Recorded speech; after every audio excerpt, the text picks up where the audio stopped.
Okay, so get this. Imagine like a country that measures their success by happiness instead of money. Yeah. We're talking Bhutan, like tucked away in the Himalayas. Uh-huh. They're serious about happiness too. They don't just talk about it. They actually measure it. It's really fascinating, how they've challenged that whole more is always better thing. Like that mindset that so much of the world just kind of runs on, Totally. It's refreshing. So we're diving into this article from TATANKA. It's called Why Bhutan is the Happiest Place on Earth. And I got to say, it's already got me thinking, like, maybe we've got some things backwards here. Yeah, get ready for some serious eye-openers. This article, it really digs deep into their secret sauce, It's called gross national happiness. Gross national happiness. Yeah. That's a new one for me. Like, what is that? Is that like a happiness rating system? It's way more than just a rating. Like, it's a whole framework, right? Uh-huh. For how they look at progress in their country. And it goes way beyond just money, right? They look at, like, the well-being of their people across 9 different areas. 9 areas. 9. That's a lot to juggle. Yeah. What are they exactly? Okay, so think of it like this. They're looking at everything, from psychological well-being and health to education and how people spend their time. Okay. All the way to, like, cultural diversity, good governance, like having vibrant communities, ecological resilience. Mm-hmm. And yeah, of course, living standards too. Wow. So it's not just about being like, happy-go-lucky all the time. They're looking at the whole picture. Exactly. From individual well-being to like how their society functions within the environment. Exactly. The whole system, right? Yeah. And one thing that really stood out to me was how all this plays out in their environmental policies. Like, Bhutan is one of the few places in the world that's actually carbon negative. Wait, what? So they absorb more carbon than they emit. Yeah. How do they pull that off? So a big part of it is like their commitment to keeping 60% of their land as forest. Right. Like forever. Wow. And it's not just a policy, It's actually written right into their constitution. Like most countries are, struggling to even reduce deforestation, Right. But Bhutan, they went a step further. They made protecting those forests like a core principle. That's like serious dedication to ecological, what was it? Resilience. Resilience, yeah. It really shows how much they value the long game, not just like short-term gains. Mm-hmm. But does this tie back to their happiness? Like, how does that all connect? Absolutely. Think about it. Like clean air, clean water, those amazing landscapes. Yeah. That's like an instant mood booster, right? Right. But it's even deeper than that. By making sure they have a healthy environment. They're making sure their people will be well off for generations to come. That's amazing. Yeah. And speaking of long-term thinking, another thing that really struck me was their emphasis on keeping their culture alive.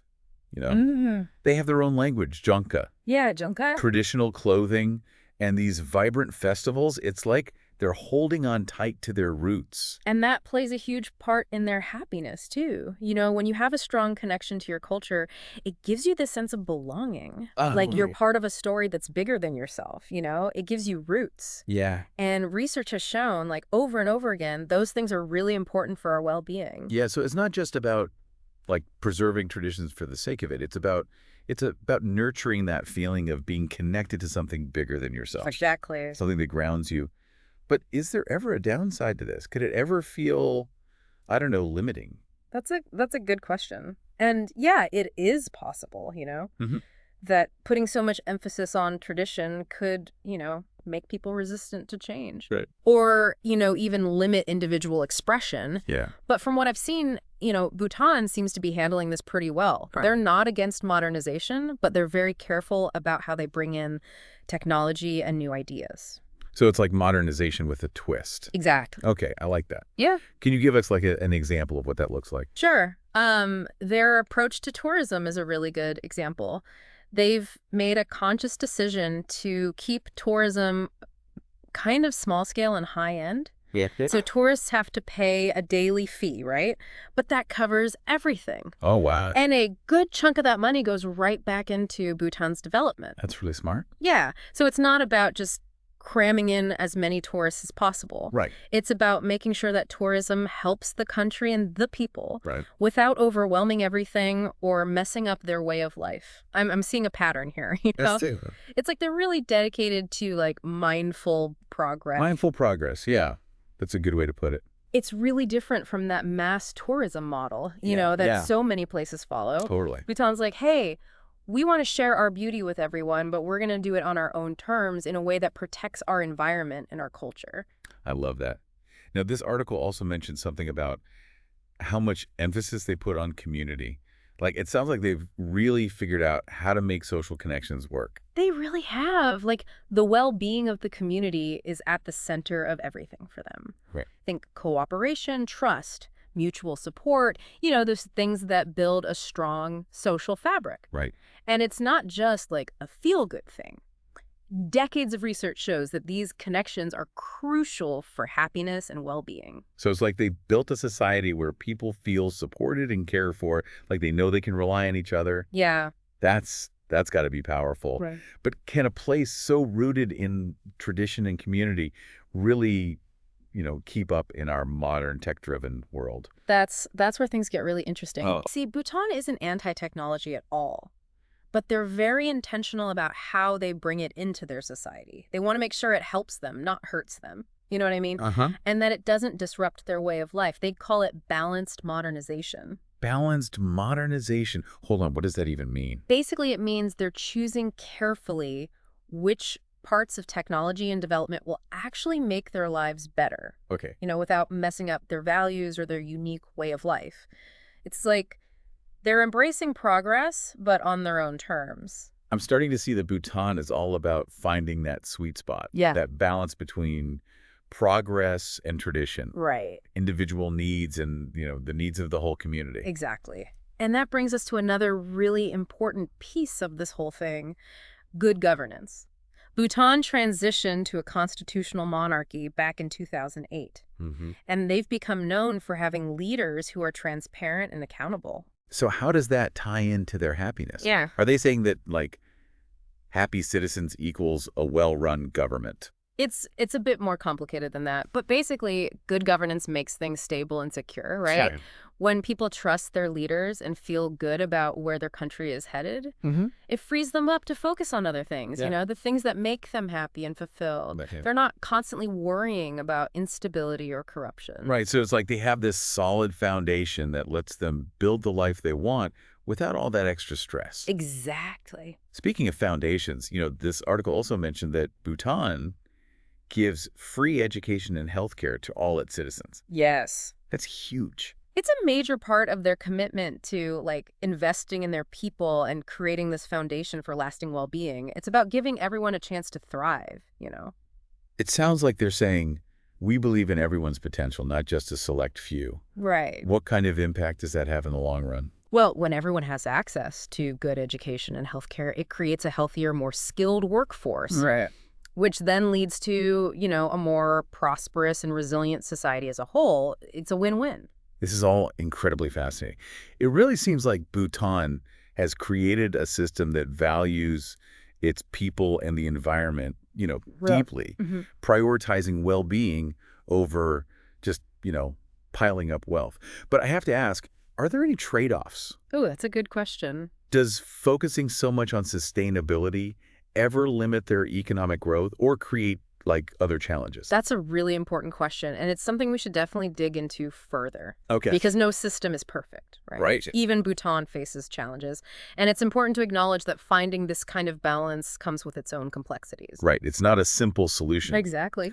This is reminding me that we've only just scratched the surface here. Yeah. We need to dive even deeper into all of this. Yeah. Let's take a moment to absorb all this, and then we'll come back and keep exploring. Sounds good. Welcome back. I'm really excited to get into some more concrete examples of how Bhutan actually puts these principles into practice. You know, it's one thing to talk about G&H, but seeing it in action in their everyday lives, that's where it gets really interesting. Yeah, totally.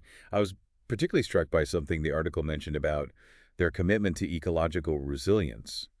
Apparently, their constitution actually mandates maintaining 60% forest cover for all time. It's a pretty powerful statement, right? It's not just a policy. It's like literally woven into the fabric of their nation. Most countries are struggling just to slow down deforestation, but Bhutan, they went and made it a fundamental principle. Yeah, it makes you realize just how deeply ingrained environmental protection is in their whole culture.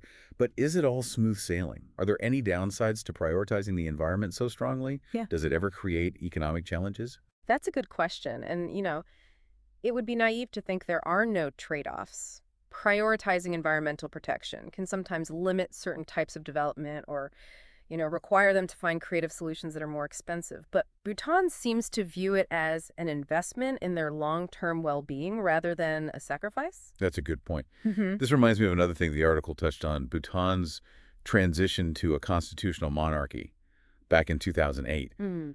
They seem to have a pretty solid track record when it comes to good governance. Yeah, they do, and that plays a really important role in upholding the principles of G&H. Their leaders are actively involved in making sure that all their policies and development projects actually align with those 9 domains of happiness we talked about earlier. So it's not just a feel-good philosophy. They're actually putting these ideas into practice at the highest levels of government. But how do they actually know if it's working? Do they go around asking people, how happy are you today? It's more sophisticated than that. The government actually conducts regular surveys to measure the happiness levels of their citizens, and they use that data to make decisions about policies and adjust things as needed. Wow, so it's like a constant feedback loop, ensuring the government stays focused on the well-being of its people. What happens if they find like a problem area, say a region where people are struggling with mental health or something? That's where those 9 domains come in handy. Yeah. By breaking down well-being into these specific areas, they can identify the root causes of problems and target their efforts more effectively. For example, if they see a decline in psychological well-being, they might invest in mental health resources or community programs in that region. So it's like having a happiness barometer for the whole nation. That's amazing. Now, I'm curious to hear more about this balanced modernization idea. Yeah. The article mentioned they're careful about how they integrate technology. It's like they're walking this tightrope between progress and tradition. Yeah, it's a delicate balance for sure. Bhutan's not trying to resist the modern world, Yeah. but they're being very selective about which aspects they adopt. It sounds like they're kind of picking and choosing from a buffet of progress, taking what they want and leaving the rest. What's a good example of that in action? Their approach to internet access is a great example. They've made a deliberate decision to expand internet access throughout the country because they recognize its potential for education, communication, and economic development. That makes sense, but we all know the internet can be a double-edged sword, right? There's a potential for addiction, misinformation, social isolation. How are they dealing with that side of things? That's where their mindful approach really shines alongside expanding access. They're also really focused on promoting responsible internet use. Think digital literacy programs, education, about the risks of excessive use and strategies for combating misinformation. So they're not just handing people smartphones and saying good luck. They're equipping them with the tools and knowledge to use the internet in a healthy and balanced way. Are there other areas where they're taking this cautious approach to technology? Absolutely remember their unique tourism strategy. It's another great example. They've implemented this minimum daily tariff for tourists, which covers accommodation meals, transportation, and a sustainable development fee. Right. It's like a built-in filter to make sure they're attracting visitors who genuinely want to experience Bhutanese culture, not just looking for a cheap vacation. Exactly. And this approach helps them manage the flow of tourism, preventing it from overwhelming their infrastructure or damaging their environment. So they're showing that it's possible to participate in the global economy without sacrificing your values or turning your country into a theme park. It's a pretty bold statement, but how does it play out for the Bhutanese people themselves?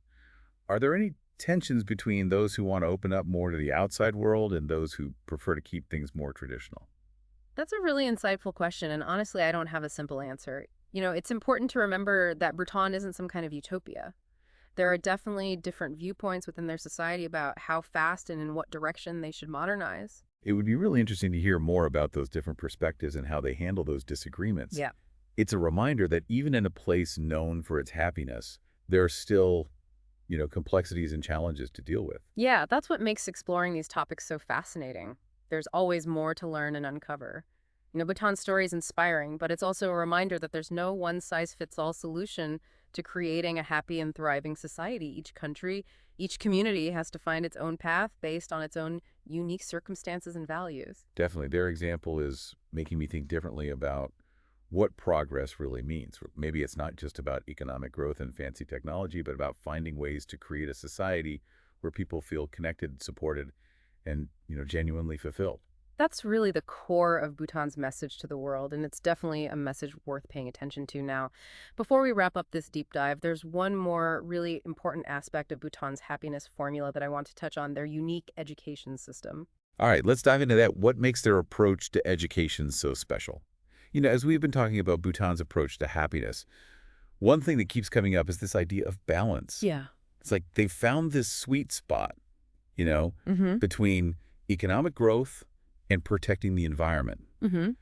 between holding on to tradition and embracing progress. It is fascinating how they've managed to bring together all these things that seem like they'd be competing with each other, Yeah. into this like harmonious whole. Instead of choosing one or the other, they've found a way to kind of weave them all together into this tapestry of well-being. It really makes you question, the typical way we think about things, like it's either this or that. Right. It's like they're saying, hold on, maybe we can have both. Maybe progress doesn't have to come at the expense of everything else. Yeah, and you can really see this integrated approach in their education system, which is pretty unique. Oh, yeah. Instead of just drilling facts and figures into kids' heads, they put a lot of emphasis on values, ethics, and practical life skills right alongside academics. So it's not just about, getting good grades and getting a high-paying job. Right. It's about developing the whole person. Exactly. It sounds like they're preparing their young people to not only be successful, but to also contribute to a thriving society. That's exactly it. They understand that education is about shaping compassionate, well-rounded individuals who can handle the challenges of life with wisdom and strength. It all comes back to those 9 domains at G&H, doesn't it? It does. So they're not just focused on money and economic success. Mm. They see things like psychological well-being,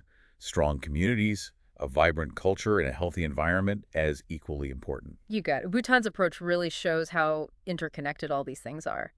True happiness isn't just about what you achieve as an individual. It's about building a society where everyone has a chance to flourish, where people feel like they belong and have a purpose, and where they live in harmony with nature. It's a beautiful vision, for sure. But is it realistic for the rest of the world? Can a country like Bhutan, tucked away in the Himalayas with its unique culture and traditions, can they really offer a blueprint for everyone else? Or are we just too different, too caught up in the rat race? That's the big question, isn't it? And while Bhutan certainly has some advantages because of its unique situation, I do think there are universal lessons we can learn from them. The principles behind G&H sustainability, community, mindfulness, balance, those are ideas that can work anywhere. It's not about copying their model exactly. It's about taking those core ideas and figuring out how to apply them in our own unique contexts. So it's less about what can we copy and more about what can we learn. Right. It's about starting a conversation, challenging our assumptions about progress and success, and finding ways to bring those values into our own communities, our own lives. Exactly. It's about asking ourselves some tough questions like, what really matters to us? What kind of world do we want to create for ourselves and for future generations? And then most importantly, having the guts to make choices that actually reflect those values. Bhutan's story is proof that it is possible to choose a different path, one that puts well-being and happiness right up there with economic growth and technological advancement. It's a powerful reminder that we have more control than we often realize. We have the power to choose a different story, a different future. It all comes down to a shift in perspective in the end. Are we going to keep judging progress just by how much money we have and how well the economy is doing? Or are we ready to embrace a bigger picture, one that includes the well-being of our people and our planet? That's the question Bhutan is asking the rest of the world. Bhutan's story makes you think, doesn't it is true happiness found in chasing external achievements? Or is it about cultivating a deeper sense of inner peace, connection, and purpose? That's a question worth thinking about, for sure. It takes us beyond just looking at GDP and economic growth and makes us really grapple with what it means to live a fulfilling life. This deep dive has been a real eye-opener. It's inspiring to see a country actually living out these values. It gives me hope that maybe, just maybe, we can create a world where happiness really is the ultimate measure of success. Thanks for taking this journey with us. Until next time, keep diving.